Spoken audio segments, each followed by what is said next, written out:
Want to make your own mouthwash? Try this.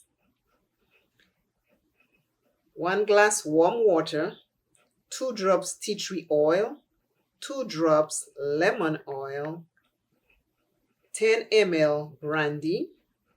Don't get drunk. 2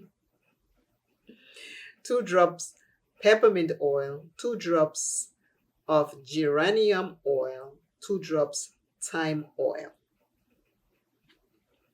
So you should have 1, 2, 3, 4, 5 oils, 1 glass of warm water, and the ml of brandy.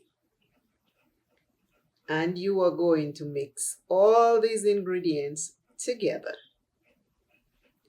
And then once you have all of it mixed together, which is the tea tree oil, the lemon oil, the thyme oil, the peppermint oil, and the geranium oil, mixing together with the 1 glass of warm water and the 10 ml of brandy, you're going to take that and put it in your mouth and swish like how you swish regular ones you buy from the store, and then you spit it out.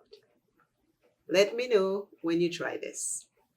Again, all of these remedies I'm just sharing with you. I am not a doctor, so please talk to your doctor before you do any of these remedies I'm sharing with you. Thank you again. I appreciate you always for watching. And always remember, self is first. Love self plenty. Take care of self. And as usual, I want you to always know that you are enough. Signing off saying, you matter.